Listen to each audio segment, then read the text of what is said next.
임마누엘 장로교 우종현 목사입니다. 이제 야고보서 기자가 거의 끝날 때가 됐죠. 이제 두 번만 하면 끝날 것 같습니다.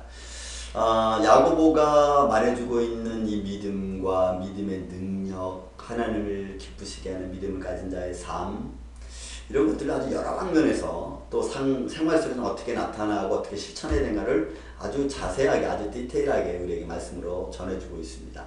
우리는 그런 그 말씀 속에서 우리가 어떤 신앙생활을 하고 그리고 그 속에서 우리가 어떤 그 모습을 보여주느냐 하는 것은 정말 중요하고 또 우리가 하나님의 자녀인 것을 증거하는 일이 아닌가 싶습니다. 자, 오늘은 17절 18절 있는 말씀 이제 보겠습니다. 자, 17절 18절. 엘리야는 우리와 성경에 같은 사람이로되 그가 비가 오지 않기를 간절히 기도한즉 3년 6개월 동안 땅에 비가 오지 아니하고 다시 기도하니 하늘이 비를 주고 땅이 열매를 맺었느니라. 자, 여러분, 아멘.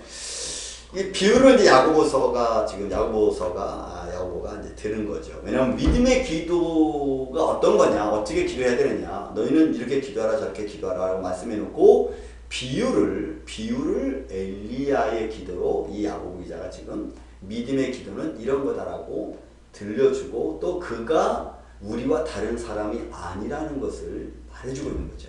그러니까 믿음의 기도는 뭐 특별한 사람이 믿음의 기도를 드린다, 그거 아니라는 거예요. 믿음의 기도는 뭐 위대한 사람, 좀 우리가 보기에 우리의 롤 모델 같은 사람만이 믿음의 기도를 할 수 있다? 아니 목사님만 믿음의 기도를 할 수 있다?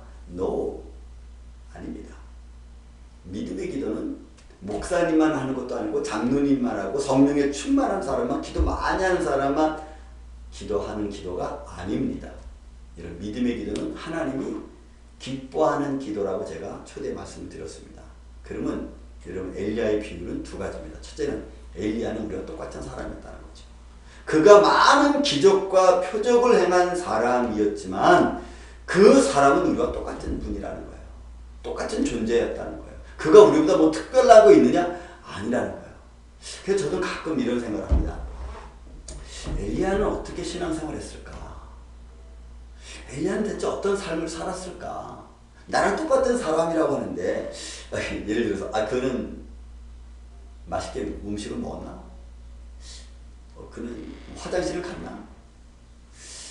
그 잠잘 때 그는 어떤 잠을 자고 그는 많은데 누구와 만났을까? 무슨 대화를 주로 했을까?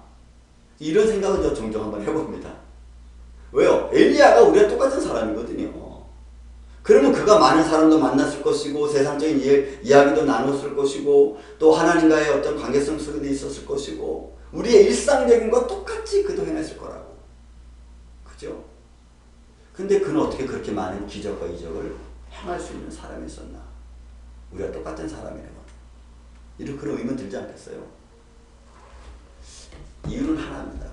역시 하나님이 기뻐하시는 일, 하나님이 기뻐하시는 생활, 하나님과 동행하는 삶, 육신을 가진 우리들도 여러분 그렇게 할 수 있다는 거 아니겠어요? 여러분 이 지금 야고보 기자가 이렇게 비유를 들어준 거 아닙니까? 우리와 같은 사람이다. 그런데 그가 3년 6개월 동안 비 오지 않기를 기도했더니 3년 6개월 비가 오지 않았다. 여러분 저는 여러분들의 기도가 이런 기도가 되기를 바랍니다. 정말 하나님과 함께하는, 그죠? 그게 여러분 가장 중요한 우리 믿음 생활 아니겠어요? 저도 목회자지만 제가 이제 목회자로서 병든다 했으면 가서 그냥 기도만 해도 낫기를 원해요. 딱 났으면 좋겠어요. 마가복음 16장처럼 저 믿음의 사람 손을 이제 나으리라 했으니까 막 그러기를 원해요. 근데 하나님은 어떨 땐 그런 것 같기도 하고 어떨 때는 안 들어주는 것 같기도 하고 그렇다고 해서 내 믿음이 힘들다 그렇지는 않아요. 흔들리지는 않지만 그래도 내 기도가 늘 하나님께 상달되기를 원하죠. 그렇다면 하나님이 기뻐하시는 기도를 우리가 해야 됩니다. 기뻐하시는 인생을 우리가 사는 게 중요하죠. 그것이 지금 야고보 기자가 우리에게 들려주는 겁니다. 여러분 예를 들어서 여러분 에녹은 무드셀을 낳은 지 300년 동안 하나님과 동행했습니다. 저는 그 말도 너무나 의미심장해요. 하나님과 어떻게 300년 동안 동행했을까? 300년 동안 하나님과 동행했다는 의미가 대체 뭔가? 어떻게 살았다는 건가? 여러분 그런 생각 혹시 안 드세요? 저는 그런 생각이 들어요. 어떻게 사는 것이 300년 동안 하나님과 동행하는 삶을 산 것이라고 말할 수 있는가라는 거죠. 그건 하나님이 기뻐하시는 생활을 했다는 것밖에 안 되는데 여러분 과연 그것은 우리 생활에 뭘까요? 저는 그런 것들이 저는 중요하다고 봅니다. 믿음의 사람이라면 우리가 신앙인이라면 야고보가 엘리야를 비유들어서 이렇게 말했고 그가 우리와 같은 사람이었다? 저는 이게 충격이죠. 여러분 이거 충격 아닙니까? 그러면 우리도 할 수 있다는 겁니다. 그러니까 야고보 기자가 엘리야를 들어서 말해준 것 중에 중요한 것은 우리와 같은 사람이다. 그 다음에 두 번째는 것은 너도 할 수 있다는 거 아니겠어요? 너도 할 수 있다는 거죠. 여러분들도 할 수 있다는 겁니다. 야고보 기자는 지금 그걸 얘기해 주는 거 아니겠어요? 성경에 같다는 의미 속에 너도 할 수 있다는 거예요. 여러분 이런 놀라운 삶의 능력들이 우리 안에 있다면 그것은 예수 그리스도 그분이 우리 안에 계시다는 겁니다. 그래서 할 수 있는 거죠. 내가 하는 게 아니고 내 안에 계신 예수 그리스도. 늘 제가 얘기합니다. 베드로가 내게 있는 것으로 내게 주노니 내게 있는 것으로 내게 주노니 이게 뭐예요? 예수 그리스도 아닙니까? 그러니까 할 수 있는 거예요. 베드로도 많은 사람을 살렸습니다. 3, 4천 명의 회개한 역사들이 일어났습니다. 병자도 고쳤습니다. 베드로가 잘나서요? 베드로는 여러분 신학 공부를 하지 않은 사람을 다 알지 않습니까? 어부 출신입니다.